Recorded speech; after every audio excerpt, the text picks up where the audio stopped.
Straight ahead on the drift, we're drifting into the timeless beauty of Nantucket to see this island through the eyes of a celebrated artist who captures its light, charm, and most hidden corners. Then we stop by the Nantucket Comedy Festival. It's a summer tradition with heart. Also, we're at the helm with BoatUS, learning a smart safety maneuver that could save your day. And inspired by Nantucket Whalemen, they bring warmth, beauty, and a flicker of history. Plus, we drift above the majestic Shenandoah. It's all straight ahead on the drift. Hello and welcome to the social place for boaters, The Drift. I'm your host, Sierra Goodwill. Let's drift sociably. This time, we drift into Nantucket and catch up with local legend and artist Tom Dunlay.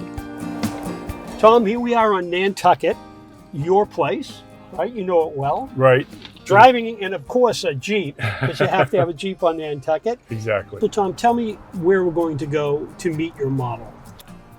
We're going to go to the harbor in a little section running along the harbor. This section of the harbor is really quite wonderful. It's in anchorage, moorings for sailboats and motorboats and whatnot, but it's a beautiful little piece of the island. We'll be in for a real treat there.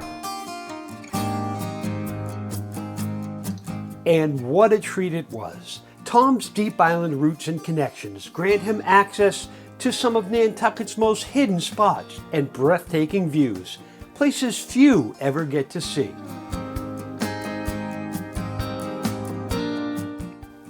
To capture the soul of the piece, he paints on location, in real time, relying solely on natural light. Everything matters: atmospheric conditions, moisture in the air, even the time of day. Actually, going back through my heritage, and the man that I studied painting with, he actually knew Monet, and much of how I approach my painting is based on the methods of Monet and the 19th century French painters. And what they were most interested in was how things appear as the light changes throughout the day. And many of these changes are so subtle.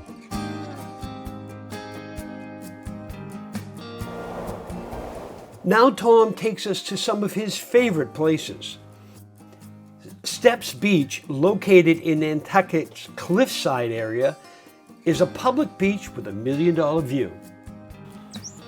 Here it is, Tom. It just opens up to this fantastic view. Isn't this magnificent? All the way over to Cape Cod. Sure. Yep, Nantucket Sound here. Just a beautiful spot to watch the ferries coming and going, as we can see one right now. It's quite spectacular. Photo spot. It is. This is if you come to Nantucket, this is one of the places you must come and see. And as we keep talking about the magic hour, it's sunset, that moment 20 minutes before the sun drops into the ocean. Words can't describe how beautiful it is. Coming up, Tom takes us to a few Nantucket gems that inspire his artistry and just might inspire your next visit. It's all ahead on The Drift, the social place for boaters. The Drift is brought to you by BoatUS, Sociably, and Subaru of New England. At the Helm is brought to you by BoatUS. Better boating starts here. Welcome back to the social place for boaters, The Drift. And this time on At the Helm with BoatUS. It's quick to learn, easy to remember, and could make all the difference when it matters most. Boating can be unpredictable. Dams can open, leaving debris in the water, crab pods, lobster pods, or even maybe a person that popped off of a tube. Today, we're going to teach you the proper way to do an avoidance turn. This is going to be a maneuver that teaches you how to avoid an object in the water so that your bow and stern both stay clear of it.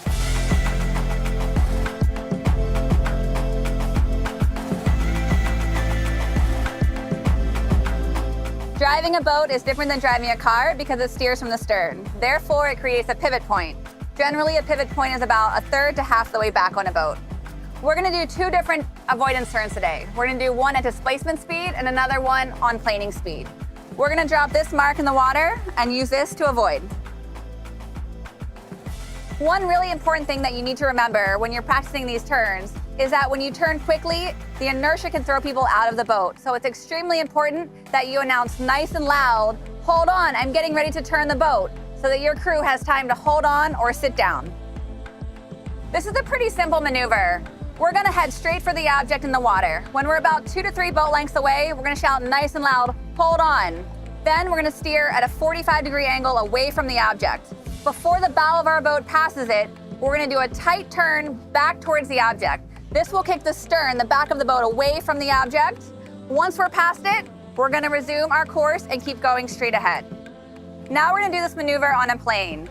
When we're going fast, this maneuver is gonna be a little bit different. The boat's gonna handle slightly differently. It's gonna tend to slide out a bit more. There's also gonna be a lot more inertia that can throw people out of the boat. So you need to be very aware of what this maneuver will do when you have guests aboard. Now that we've done this maneuver, you know the safest way to avoid an object in the water by kicking your stern away from it so that you don't have a prop strike or get anything fouled in your prop. It's also potentially a way to save a life. Make sure that you practice this before you actually have to go out and do it. We'll see you on the water. Better boating starts at BoatUS.com. Visit them for more helpful boating tips. Let's drift back to Nantucket in our visit with renowned artist Tom Dunlay. He's sharing a few favorite spots that inspire his work. Tell me where your favorite spots are. Tell me what really amps up your artistry. I have an interest in painting architecture, and there's no better place in America for architecture than Nantucket. There's more 18th century homes perfectly preserved here than any place in America. But what especially attracts me about town, as we're starting to go through now, are the elms. It's one of the last places in America where the majority of trees in the downtown district are elms, American elms. Sort of a canopy of elms. A canopy. Absolutely. It's absolutely beautiful, and we're beginning to get a glimpse of that now. So on a sunny day, it's just magnificent with the dappled sunlight, coming through. We're going down Federal Street right now, which is one of the oldest streets in the downtown area of Nantucket. It's beautiful for painting, absolutely magnificent. So from an artist's perspective, what makes Nantucket special? Just so many things, the architecture, the open space. One thing you have to really give Nantucket a lot of credit for was very early on, they recognized that they had to preserve as much open land as possible. So they have what's called the land bank. And with the sale of every house, 2.5% goes to the land bank, which they then invest and use that money to purchase open space whenever it's available. As much as 50%, possibly even a little bit more, of the island is actually conservation land. So that gives Nantucket just an incredible character. We're coming up on, I think, one of my most favorite spots, Upper Main Street. And the most interesting of all the houses, the white columned mansions and the 3 bricks on the right. And these were homes built by the Starbuck family. Starbuck was a whaling captain, and he built these 3 brick mansions for his sons, and he built the 2 white pillared mansions for his daughters. Really kind of amazing. And here we are with the Soldiers and Sailors Monument from the Civil War. So this is really, one of my most favorite places to paint. I in addition to painting, pictures on the shore, cityscapes are a big part of what I'm really interested in too. This, believe it or not, the street is probably 99% the same as when Nathaniel Hawthorne walked these streets, or Melville, when he wrote Moby Dick. Nothing has changed. I mean, these houses are perfectly preserved. From the cobblestone streets to his canvas, Tom Dunlay transforms Nantucket's storied past into breathtaking works of art, history, and beauty in every brushstroke. To experience more, visit driftsociably.com or find us on social at driftsociably.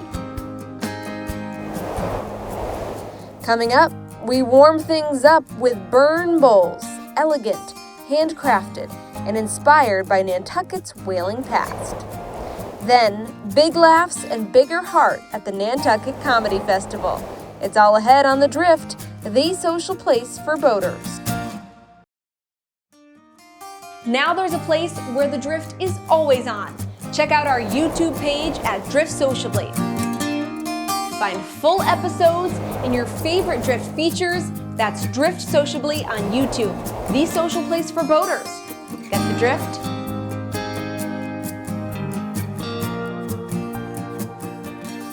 We all know the people and organizations who selflessly give back. We thank them and are honored to tell their stories. This time on The Drift Cares, we're finding the funny with purpose, the Nantucket Comedy Festival, where laughs take center stage for a great cause. Comedian Kevin Flynn is the festival's organizer. So what brought the festival to Nantucket? Well, it's interesting. I was coming out here every summer. I was doing some plays. I was doing my stand-up routine here. I was living in LA at the time and then New York. Not a bad place to come. That's a great place to come. Right. I always say to people, I can get great comics to come out here. We've had Gaffigan and Lewis Black and Foxworthy and Brian Regan and Kathleen Madigan. You know why they come out? They come out because it's Nantucket. Hello, old people. I'm guessing you're all rich, too. Yes, I can tell by your silence you are. So it supports a year-round That's what old program rich people do. called Stand Up and Learn, which teaches young ones how to build self-esteem, self-confidence through public speaking. Just to get them up there to tell their stories, to let them know what they're thinking and feeling is important. And it's amazing to watch a 10-year-old kid come up and be like, all right, so what else is going on? Oh yeah, my teachers and my mom, it's just wonderful to watch. And I think it empowers them. And so it's been quite successful. And then every year we bring the comedians out here and they love it. They bring their families and it's just a great time. I heard you guys are depressed because it rained. You guys are all like, man, we don't know what to do. We can't play tennis or go to the beach. What do we do? We're going downtown. We'll walk around. We caught up with comedian Ariel Elias. Hi, Nantucket. This is so nice. Thank you so much for having me. What a beautiful place. She's a New York City comic with Kentucky roots. Toxic thoughts all the time. Like, I got food poisoning once, and my first thought was, I can't wait to weigh myself. You may have seen her on Jimmy Kimmel Live, but this time she's bringing the funny to Nantucket. And I think I look pretty good for somebody who had a kid 6 months ago, but that somebody is not me.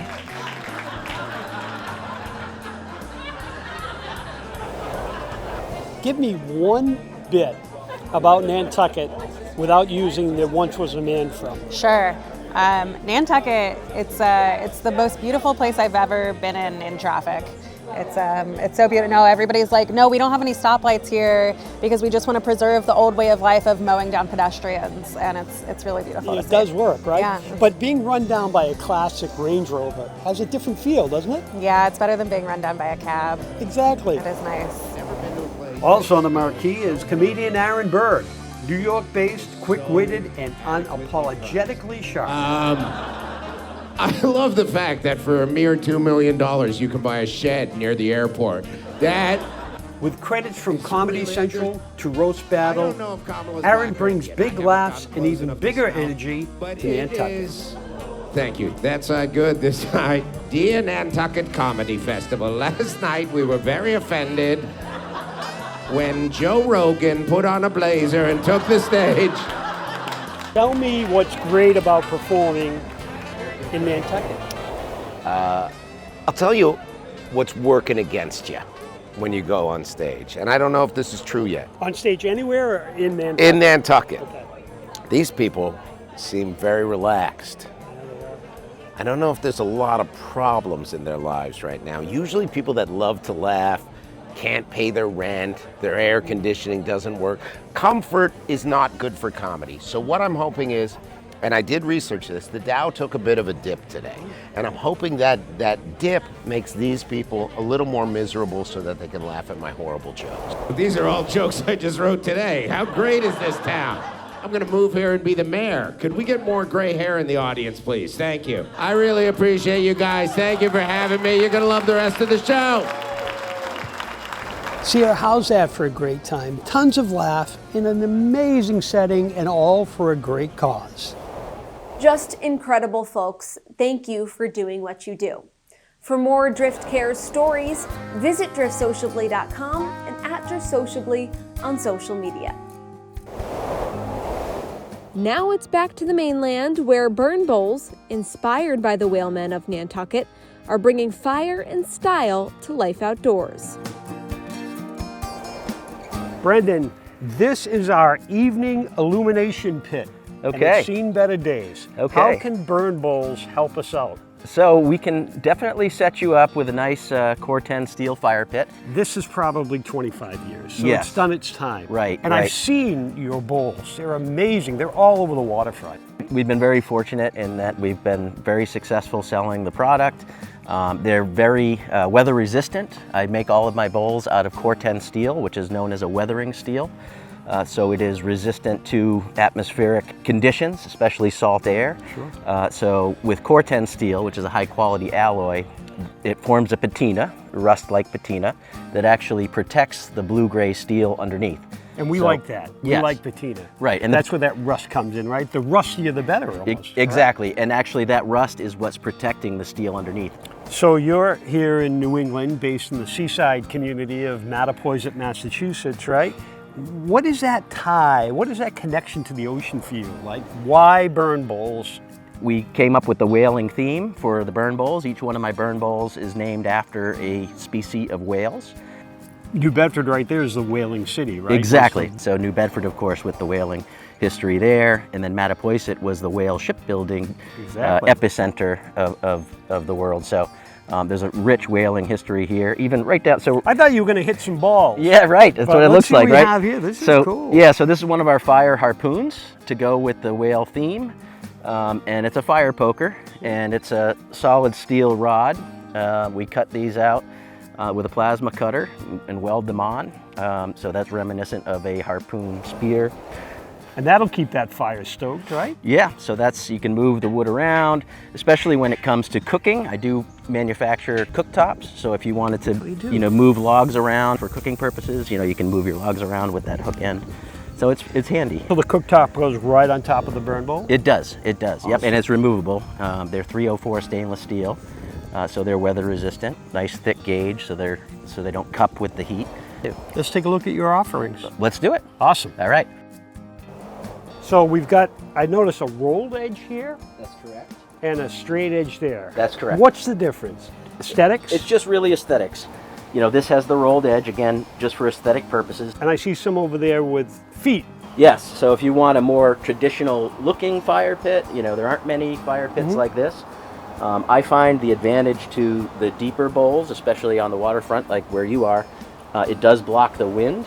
So the deeper bowls really serve a multitude of purposes. One, it radiates the heat better. Two, it blocks the wind and or sparks from flying at you. So, but it's all a preference really. The life of Core 10 steel, they say, is anywhere from 40 to 120 years. The fire pits, where they're 3/16 thick, you're going to be closer to that 120 years. So, the big benefit of our burn bowls is that it's going to be the last fire pit that you'll ever need to buy. We look forward to many years of unforgettable evenings and amazing sunsets gathered around our burn bowl with those who we cherish most. To explore the full line of burn bowl offerings, visit driftsociably.com or find us on social at driftsociably. A tall ship, a bold mission. It's all ahead on the Drift. Drift Above is brought to you by Subaru of New England. Welcome back to the social place for boaters, the Drift. Now, Subaru of New England takes us above the lakes, waterways, wildlife, and seashores that we so enjoy. Often found sailing the windswept waters of Nantucket Sound, the Tall Ship Shenandoah is more than just a striking silhouette on the horizon. She's a symbol of tradition, transformation, and hope. Through a nonprofit youth development program, Shenandoah gives young people a chance to disconnect from distractions and reconnect with themselves through teamwork, trust, and the timeless lessons of the sea. Out here, they learn by doing, raising sails, standing watch, navigating real waters and real challenges. And in the process, they discover confidence, responsibility, and resilience. Her mission is more relevant than ever, because this isn't just a tall ship, it's a tall order, answered with every sail she raises and every life she helps guide forward. Thanks for joining us, Drifters. We'll see you again right here next time, and maybe even out on the water. It's the social place for boaters, The Drift. For more like this, like, follow, share, and subscribe to The Drift at Drift Sociably, or visit us at driftsociably.com. For all of us here at The Drift, I'm Sierra Goodwill. Drift Sociably. Get the drift?